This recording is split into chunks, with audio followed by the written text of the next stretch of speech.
જિગીશાબેન પટેલ એક પાટીદાર સમાજની દીકરી, એક સિંહણની જેમ અવાજ ઉઠાવતી દીકરી, લોકો માટે લડતી દીકરી, અને એમની ઉપર દિવસે થોડા દિવસે હુમલો થાય, એના ગાડીના કાચ તોડી નાખવામાં આવે,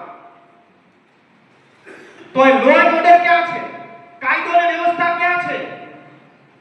અમે લોકો માટે અવાજ ઉઠાવીએ તો અમને લો એન્ડ ઓર્ડર બતાવીને જેલમાં નાખો છો. અહીંયા કાચ તોડવા વાળાને ક્યારે જેલમાં નાખશો? જેને હુમલો કર્યો એને ક્યારે જેલમાં નાખશો? એની ઉપર ક્યારે ફરિયાદ કરશો?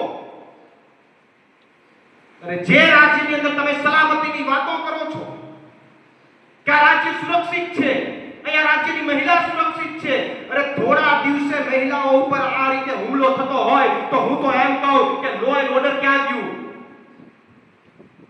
ગૃહમંત્રી ક્યાં છે? એના જવાબ ગુજરાતની જનતા માંગે છે. કારણ કે એક દીકરી ઉપર હુમલો થયો છે. પાર્ટીની વાત સાઈડમાં મૂકીએ, એક દીકરી ગુજરાતની દીકરી છે. ગુજરાતની દીકરીમાં થોડા દિવસે જો આ હુમલો થતો હોય તો અત્યારે તો સરકારે એનું બયાન આપવું જોઈએ અને તાત્કાલિક કાયદેસરની કાર્યવાહી કરવી જોઈએ. શું કામ નથી થતું? મારો પ્રશ્ન છે આ કામમાંથી સરકારને. થોડા સમય પહેલા તમને ખબર છે વિસાવદરની અંદર માનનીય હરેશભાઈ સાવલિયાને ખોટી રીતે જેલમાં નાખી દીધા. પટેલ સમાજના આગેવાન, પટેલ સમાજનો ઉભરતો ચહેરો જેલમાં નાખ્યા. છોડો ખોટી રીતે એની ઉપર પાસા કરી પાછા બીજી વાર જેલમાં નાખ્યા. એક વાર મજા મોય. યુવરાજસિંહ ઉપર હુમલો થયો, બનાવટી દૂધ માટે ગયા તો એની ઉપર હુમલો થયો, એના ગાડીના કાચ તોડી નાખ્યા. હુમલા આમ આદમી પાર્ટીના લોકો ઉપર જ થાય છે. અત્યાર સુધી કોઈ કોંગ્રેસ ઉપર હુમલો થયો એવું દેખાતું જ નથી.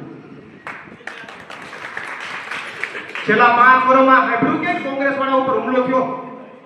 છેલ્લા 5 વર્ષમાં તમે ક્યાંય સાંભળ્યું કે કોંગ્રેસ વાળા જેલમાં ગયા? એને ઈ ભાજપ કઈ માલ ભેગો કરે છે એટલે ઈ મેલમાં જાય છે, જેલમાં આપણને નાખે છે. માલ ઈ ભેગો કરે છે એટલે ઈ મેલમાં રહે છે અને આપણને જેલમાં નાખે છે.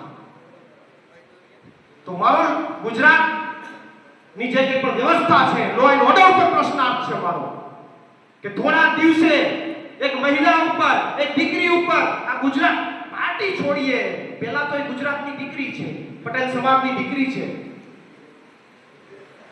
એની ઉપર હુમલો થાય અને હજી એમાં કઈ આગળની ગતિવિધિઓ નથી.